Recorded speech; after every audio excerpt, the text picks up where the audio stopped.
Bem, pessoal, os materiais do tipo avançado estão cada vez mais fazendo parte da nossa vida, seja nas instalações prediais de internet rápida, como é o exemplo aqui da fibra ótica, né? Seja pela bioconstrução, seja na saúde ou na própria tecnologia.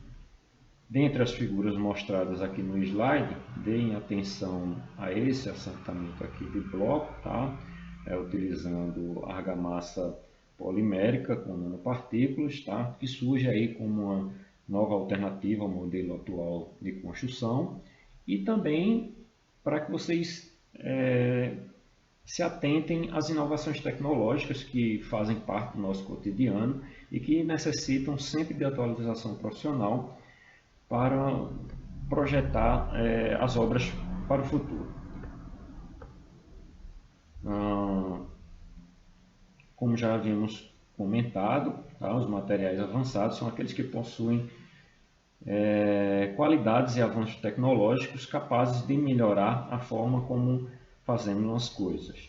Podem se apresentar em formas dos materiais apresentados, como metais, cerâmicos, poliméricos ou compósitos, tá? Geralmente são relativamente caros, pois contemplam altas tecnologias de processamento, mas que também apresentam elevados desempenhos. Os materiais avançados geralmente apresentam-se na forma de semicondutores, nanomateriais, biomateriais ou materiais inteligentes, com aplicações diversas no nosso cotidiano.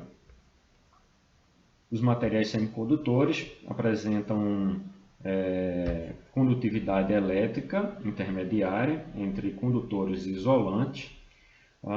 Geralmente são utilizados principalmente na eletrônica, mas também pode ser encontrado em TVs, celulares ou até mesmo em naves espaciais, tá?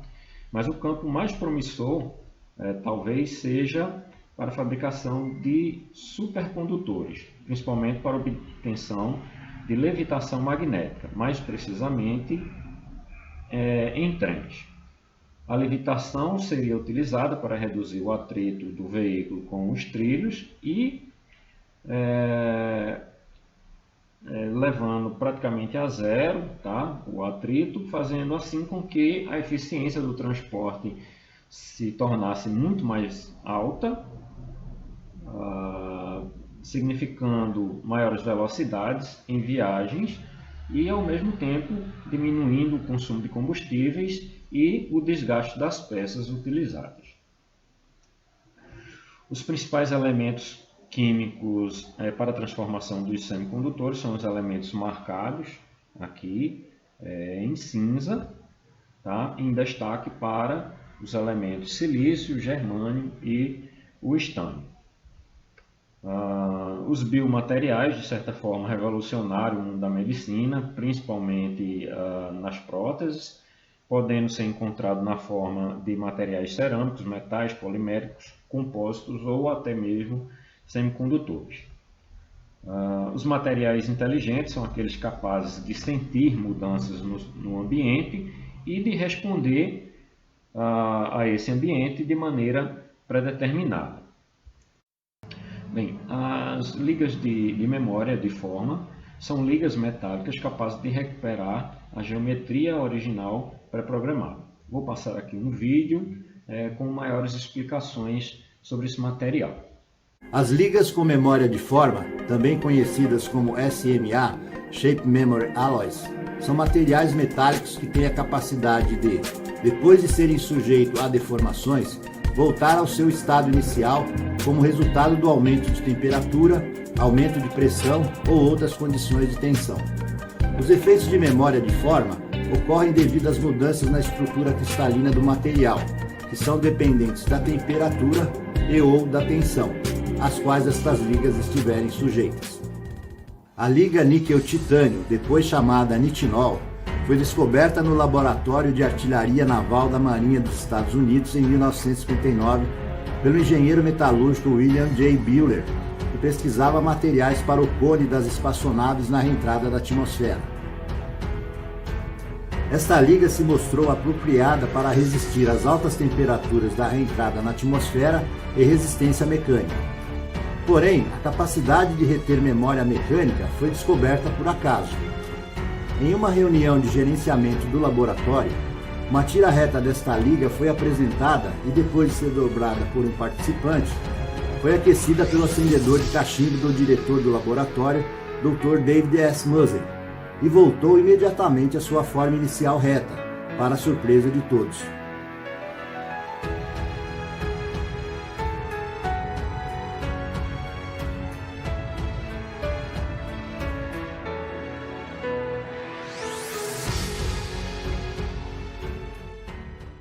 A explicação por este fenômeno de memória mecânica é dado pela alta sensibilidade da microestrutura desta liga à mudança de temperatura. Em altas temperaturas, o nitinol possui uma estrutura de cristal cúbico interpenetrante primitiva, conhecida como austenita, também conhecida como fase pi. Em baixas temperaturas, o nitinol espontaneamente se transforma para uma estrutura cristalina monocíclica mais complicada, conhecida como martensita, fase filha. A temperatura em que a austenita se transforma em martensita é geralmente chamada de temperatura de transformação. Mais especificamente, existem 4 temperaturas de transição. Quando a liga é austenita completa, a martensita começa a se formar conforme a liga esfria na assim chamada temperatura MS ou início de martensita. E a temperatura em que a transformação é completa é chamada de temperatura MF ou final de martensita. Quando a liga é martensita completa e é sujeita a aquecimento, a austenita começa a se formar na temperatura AS e termina na temperatura AF, final da austenita. O gráfico mostra a influência do balanceamento químico níquel-titânio da liga na temperatura de início de formação da martensita, MS. Aplicações da liga níquel-titânio-nitinol. Uma das primeiras aplicações comerciais para esta liga foi no acoplador hidráulico do avião de caça da Força Aérea Americana F-14, criado pela Grumman Aerospace Corporation. A aplicação mais conhecida atualmente é nos aparelhos ortodônticos, onde um arame desta liga vai se transformando e contraindo através da temperatura da boca do paciente, ajustando os dentes para a posição correta, como pode ser visto por esta animação. Outra aplicação muito importante na medicina é no uso de stents, extensores das coronárias em pacientes cardíacos, onde também a temperatura do corpo faz o stent de nitinol se dilatar e facilitar a passagem de sangue pela coronária. Vide a animação.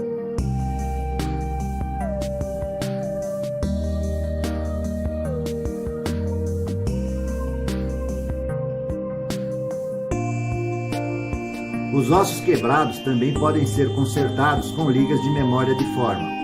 A chapa de liga tem uma temperatura de transferência de memória que é próxima da temperatura do corpo e está ligado a ambas as extremidades do osso partido.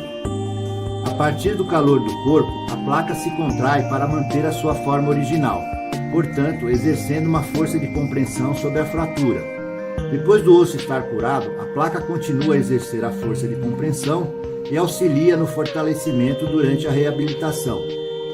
Detalhes de memória também se aplicam em próteses do fêmur, considerando o alto nível de superelasticidade que essas ligas possuem. A capacidade de transformação desta liga é tão grande que a mesma pode ser empregada para produzir movimento e serem construídos motores como o deste barco de brinquedo, onde o arame de nitinol, ao passar por água quente e ser resfriado por água gelada, muda seu comprimento sucessivamente, movendo as pás do barco. Um dos mais promissores usos para esta liga maravilhosa é a construção de um motor gerado com energia totalmente limpa, onde os raios solares são captados por um painel solar, indo aquecer o recipiente de água quente, por onde passa o arame de nitinol que produz movimento para girar o motor. Foram realizados testes com o tipo desse motor e ele funcionou por 1 ano e meio.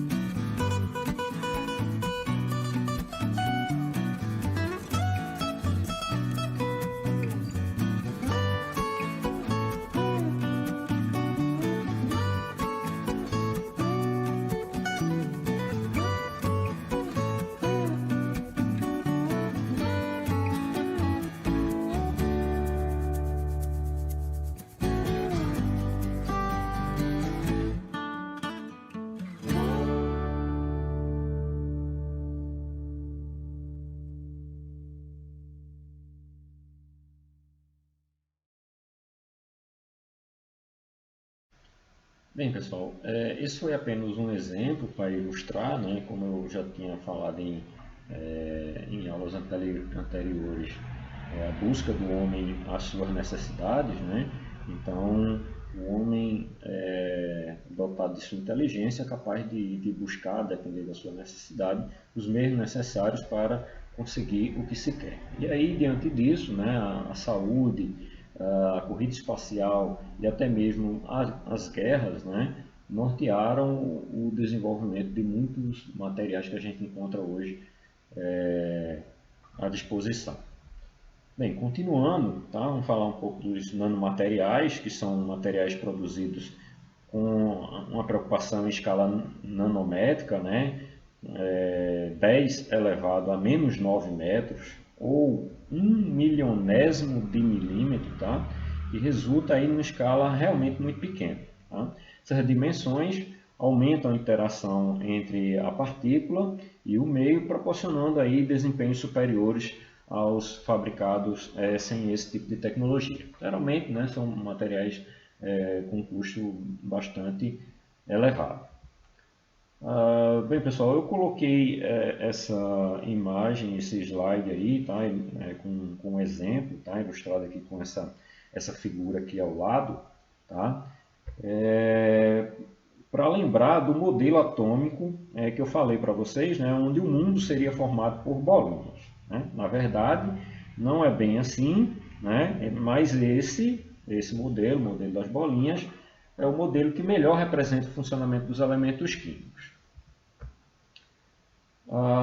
Aqui um outro exemplo de material avançado, ou seja, aqui é um vidrozinho, tá? um vidro que é capaz de gerar energia elétrica. Imaginem aí vocês o incremento da energia gerada pela fachada das edificações. E aqui para resumir, tá? Uma ilustração, tá? que tem aqui a relação entre os materiais metálicos, cerâmicos e poliméricos, tá? Que podem aparecer como ligas, compósitos, biomateriais ou semicondutores, conforme aqui a ilustração da correlação entre as partes. E para finalizar, aí mais um estudo continuado com algumas perguntas. Tá? Então, pessoal, era só isso. Boa sorte e até mais.